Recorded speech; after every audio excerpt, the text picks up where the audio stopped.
Salam alaikum, bonjour et bienvenue à tous, j'espère sincèrement que vous êtes tous bien. Il y a quelque chose qu'il faut qu'on remette au clair par rapport à l'élection des enfants d'Israël dans le texte du Coran. Dans le texte du Coran, Allah subhanahu wa ta'ala ne nie pas que les enfants d'Israël ont reçu une élection. Sourate 2, verset 40, Sourate 2, 47, dans la Sourate 2, verset numéro 211, dans la Sourate 5, verset 20 et 21, dans la Sourate, par exemple, Sourate 44, verset 32, Sourate 740, Sourate 45, 16, donc il n'y a aucun problème par rapport à ça. Donc toute personne qui vient dire que le Coran c'est un livre qui est antisémite, soit il est ignorant, soit il est islamophobe. Le prophète, d'accord, après le prophète Mohammed alayhi salatu wassalam. Donc c'est-à-dire le prophète dont Allah parle le plus dans le Coran, après le messager d'Allah sallallahu alayhi wa sallam, c'est Moïse, que la paix divine soit sur lui. Le texte dont Allah parle le plus dans le Coran, après le texte du Coran, eh ben, c'est la révélation de la Torah. Donc il va juste falloir que les gens commencent à respirer, qu'ils se calment et qu'ils arrêtent de dire tout et n'importe quoi. La troisième des choses, c'est que nous, en fait, quand on dit que les enfants d'Israël, c'est un peuple qui ont été élus, ça ne pose pas de souci, par contre. Il y a plusieurs choses à savoir. La première des choses, c'est quelle est la religion de ce peuple-là. Allah Azza wa Jalla nous dit que la religion auprès de lui, c'est l'islam. Inna dina indallah l'islam. Inna dina indallah l'islam. Surah 3, verset numéro 19. La religion auprès d'Allah, c'est l'islam. D'accord? Il y a d'autres versets dans le Coran qui vont dans ce sens-là. C'est-à-dire que nous, on considère que Abraham, c'est un prophète musulman, que Ismaël et Isaac sont musulmans, et que Jacob, que la paix divine soit sur lui, est également un musulman, et que derrière, ses enfants sont également des musulmans, et ensuite que Moïse est là, et que tous ceux qui ont cru en Moïse, Jésus, etc., et tous les nobles et illustres prophètes sont également musulmans. Je vous vois déjà rigoler, mais c'est pas grave. Quand en fait nous on parle de la notion de musulmans, qu'est-ce que ça veut dire? C'est-à-dire qu'ils sont soumis à la volonté d'Allah subhanahu wa ta'ala, qui suivent ses règles, ses ordres, ses prescriptions, ses ordonnances, et qu'ils essaient de les appliquer de la meilleure des manières, qui croient en lui en tant que divinité unique, sans aucun associé, ni partenaire, ni rivaux, ni trinité, suivez mon regard. Et de l'autre côté, que en fait, eh ben, ces gens qui ont suivi donc le prophète qui était envoyé à leur époque, que ce soit Moïse, que ce soit Jésus, bien que ce soit d'autres parmi les nobles et illustres prophètes envoyés par Allah subhanahu wa ta'ala. Donc nous, sur ça, on est d'accord, il n'y a aucun souci, d'accord? Donc c'était des musulmans, ils ont reçu une élection de la part d'Allah subhanahu wa ta'ala. Moïse, c'est un grand prophète, Jésus, c'est un grand prophèète, il n'y a pas de souci, Marie, c'est une femme chaste, vertueuse, il n'y a aucun souci par rapport à ça. On reconnaît la véracité de la Torah, on reconnaît la véracité de l'évangile, il n'y a aucun souci par rapport à ça. Par contre, là où en fait il y a un problème avec les enfants d'Israël, c'est que les enfants d'Israël, ils considèrent que de par cette élection, ils sont devenus intouchables. C'est là où on n'est pas d'accord. On n'est pas d'accord, pourquoi? Parce que nous on dit que les enfants d'Israël dans le Coran, ils ont plusieurs engagements, plusieurs pactes. La sourate 2, verset 83, 84, si vous regardez par exemple dans la sourate 5, verset 12, dans la sourate 5, 70, il y a plusieurs passages qui font mention justement des pactes et des engagements que les enfants d'Israël ont eus avec Allah subhanahu wa ta'ala. Par contre, parmi les enfants d'Israël, il y a des gens qui ont toujours eu cette manie de manquer de respect, d'accord, par rapport au pacte. C'est mentionné dans la sourate 2, verset 83, dans la sourate 5, verset numéro 13, dans la sourate 4, verset 155, et dans la sourate 2, verset 101 aussi. Et donc, à partir du moment où le pacte n'est pas respecté, eh ben, le pacte, il est mis à mal, dans le sens qu'il est interrompu, il est sectionné, aboli. Pourquoi? Pour non-respect de l'engagement. C'est là où les enfants d'Israël ont des problèmes. Et en fait, dans le texte du Coran, c'est clair ça. Si vous prenez par exemple la sourate 57, verset numéro 26, si vous prenez la sourate 2, verset numéro 124, Abraham, que la paix divine soit sur lui, il a donc une élection de la part d'Allah. Donc Abraham, lui, ce qu'il va faire, c'est que il va demander à Allah subhanahu wa ta'ala quel sera le devenir de sa descendance. Et là, Allah lui dit que son engagement ne s'applique pas aux injustes. Si on regarde dans le Coran, dans la sourate 57, verset numéro 26, et dans la sourate 37, verset numéro 13, on nous dit que d'entre la descendance justement d'Abraham, il y a des gens qui sont injustes. À partir du moment où ils sont injustes, ils ne rentrent pas dans l'engagement, ils ne rentrent pas dans l'alliance. Même s'ils font partie d'un peuple précis et particulier, ils ne sont pas éligibles à l'alliance et à l'obtention des faveurs, des privilèges et des bénédictions. Et là, on n'est pas d'accord. C'est pour ça que dans le texte du Coran, Allah subhanahu wa ta'ala, quand il parle de l'élection des enfants d'Israël, souvent autour, il met justement une menace. Si vous lisez dans la sourate 2, verset 47, les enfants d'Israël ont reçu une élection, le verset 48, c'est une menace. Sourate 2, verset 122, élection, 123, menace. La même chose dans la sourate 2, verset 108, la même chose dans la sourate 2, verset numéro 211, la même chose dans d'autres passages dans le texte du Coran. Ce qui est intéressant à savoir, c'est que ça, c'est pas quelque chose qui est uniquement réservé pour les enfants d'Israël. C'est une règle qui est universelle et qui a toujours eu lieu. Les prophètes ne font pas exception. Dans la sourate 3, verset numéro 81, par exemple, si vous prenez Noé, que la paix divine soit sur lui, et ben Noé n'a pas pu sauver ni sa femme ni son fils, d'accord, parce qu'ils ne l'ont pas suivi dans la foi. Abraham, que la paix divine soit sur lui, n'a pas pu sauver son père. Moïse, que la paix divine soit sur lui, Il y a des choses que lui aussi n'a pas pu faire, sallallahu alayhi wa sallam. La même chose pour Jésus qui ne peut pas intercéder pour les gens le jour de la résurrection. La même chose pour Mohammed, sallallahu tabaraka wa ta'ala alayhi wa sallam, qui n'a pas pu intercéder, par exemple, pour son oncle Abu Talib, d'accord, dans la sourate 28, verset 56 et dans la sourate 9, verset numéro 114. À partir de ce moment-là, il n'y a pas de passe-droit avec Allah.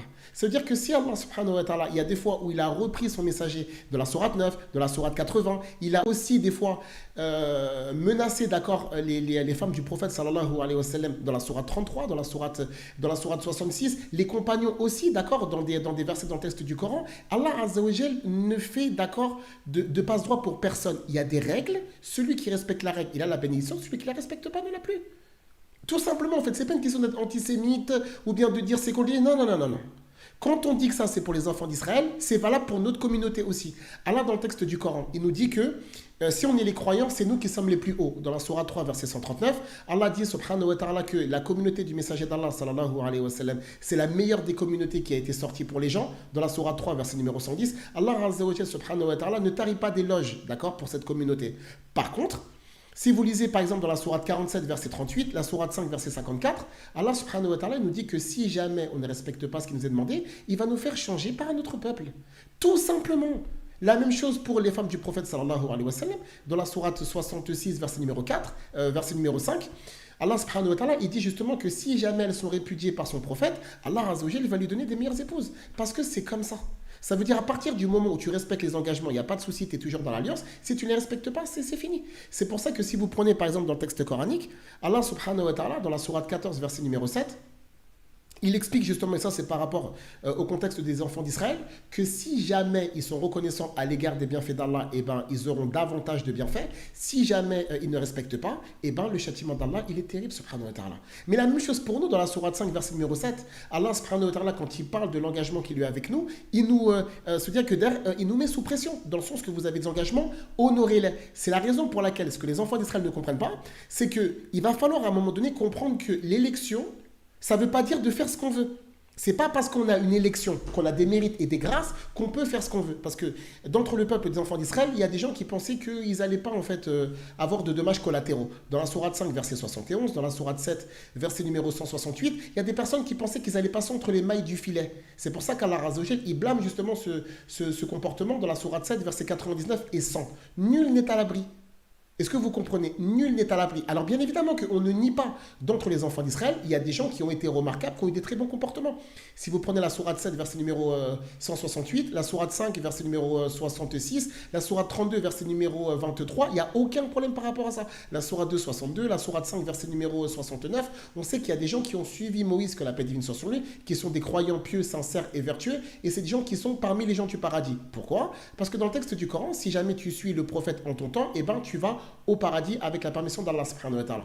Sourate 2, verset 38, Sourate 20, verset numéro 123. Par contre, le fait de penser que on peut faire ce qu'on veut, dire et agir comme on le souhaite, ça n'existe pas, ça, dans le Coran. Si vous regardez, par exemple, c'est ce qu'on avait mentionné tout à l'heure, Noé, il a un fils, son fils Noé, il n'a pas pu le défendre. Pareil pour sa femme, pareil pour la femme de l'autre, pareil pour le père d'Abraham. Pareil pour les oncles du messager d'Allah, sallallahu alayhi wa sallam, il n'y a pas de passe-droit. C'est-à-dire que le fait d'avoir reçu quelque chose, c'est une charge lourde. À partir du moment où tu as reçu quelque chose, tu as une responsabilité. Si tu assumes cette responsabilité, entre guillemets, tu auras des bénédictions. Si jamais tu ne le fais pas, eh ben, tu seras sanctionné. Et on est tous concernés. D'accord? C'est pour ça que si vous regardez bien, les enfants d'Israël, ils ont vécu des choses terribles à travers le temps. D'accord? Le problème, c'est que les enfants d'Israël, avec le temps, ils sont tombés dans des gros péchés. D'accord? Ça veut dire l'adoration du veau d'or, qu'on va retrouver dans la sourate 2, dans la sourate 4, dans la sourate 5, dans la sourate 7, dans la sourate 20. Par exemple, dans la Torah, dans le texte de Exode 32. Et il y a eu aussi des paroles désobligeantes qui ont été citées à l'égard de Moïse, que la paix divine soit sur lui, dans la sourate 2, verset numéro 55, dans la sourate 2, 61. Il y a des comportements blâmables aussi dont ils ont fait preuve, dans la sourate 2, verset numéro 58, et dans d'autres passages dans le texte du Coran. Au fur et à mesure du temps, c'est ça qui va provoquer que les enfants d'Israël perdent leur élection. C'est à cause de ça. C'est à cause du fait on va dire, se rebeller, le fait de transgresser, le meurtre des prophètes, la falsification de la Torah, le fait de ne pas suivre les ordres, etc., à un moment donné, l'alliance, elle a pris fin. D'accord? Et la dernière opportunité qu'ils avaient justement de se racheter, c'était de croire en Jésus, que la paix divine soit sur lui, qui est le Messie pour les enfants d'Israël. Et ça, c'est dans le texte des évangiles, également reconnu, admis et soutenu par le texte du Coran. Donc ça veut dire que lorsque les enfants d'Israël, Allah Azza wa Jal, il leur donne justement cette terre, de la sourate 5, verset numéro 21, il y a en fait, un élément très important qu'il faut impérativement souligner. Dans la sourate 7, verset numéro 129 de mémoire, Moïse, que la paix divine soit sur lui, il leur dit que il est possible qu'Allah Azza wa Jal leur donne la lieutenance sur terre et qu'ensuite il va regarder comment ils agissent. Ça veut dire que la terre promise, elle n'a pas été donnée simplement pour prendre du plaisir, etc.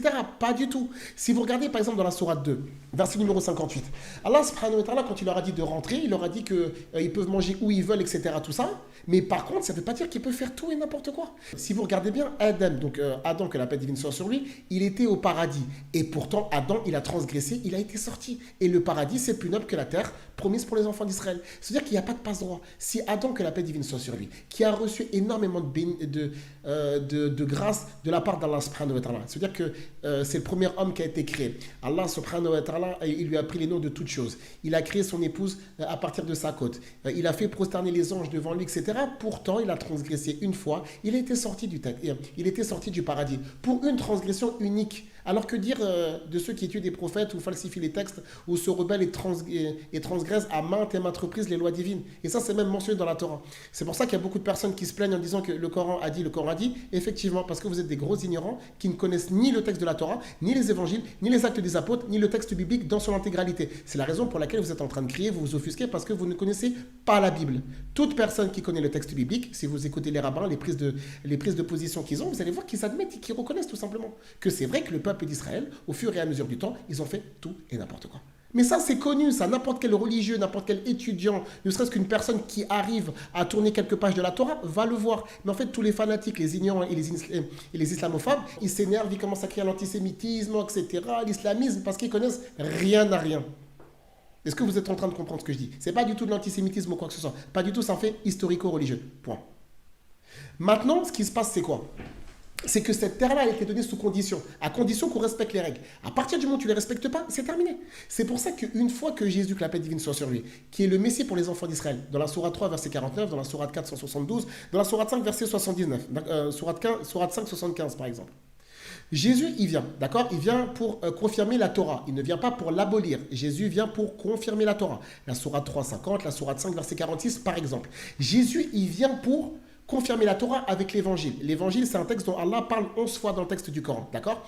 Donc Jésus, il vient justement pour aussi, en fait, on va dire, régler entre les différents des enfants d'Israël, dans la sourate 43, verset 63, 64, comme ça. Donc il vient avec des miracles, relatés dans la sourate 3, 49, relatés dans la sourate 5, 170. Il vient pour que Allah subhanahu wa ta'ala soit adoré unique et sans associé, dans la sourate 3, verset 51, dans la sourate 19, verset numéro 36 de mémoire. Et donc, Jésus, il vient, il fait son prêche, d'accord? Envoyé pour les enfants d'Israël. Sourate 3, verset 49, par exemple. Les enfants d'Israël vont se diviser en deux. Il y a un groupe qui va croire en lui, un autre groupe qui ne croira pas. Sourate 61, verset numéro 14. Suite à ça, donc il y a des gens qui vont tenter de le tuer. Sourate 3, verset numéro 54. Mais Allah, subhanahu wa ta'ala, a sauvé son prophète et messager, et Jésus, que la paix divine soit sur lui. Sourate 4, verset numéro 158. Suite à cela, d'accord, les enfants d'Israël, ils vont avoir donc des difficultés on va dire politiques et religieuses, d'accord, avec les Romains. S'en suivra justement la destruction du temple de Jérusalem dans le texte, dans le Coran, dans la sourate numéro 17. Ça, c'est relaté, vous avez qu'à lire un petit peu, Inch'Allah.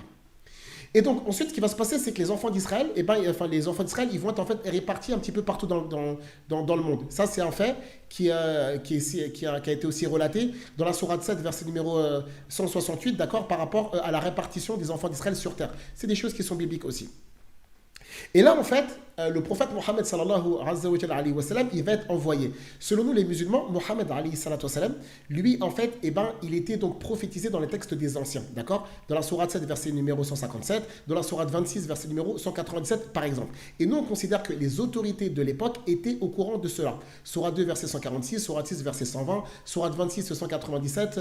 Et donc ça, en fait, ça, c'est des passages dans le texte coranique qui mentionne que Allah Azza wa Jal, en fait, nous informe qu'il y a des autorités, parmi les gens du livre qui savaient que Mohammed sallallahu alayhi wa sallam devait être envoyé.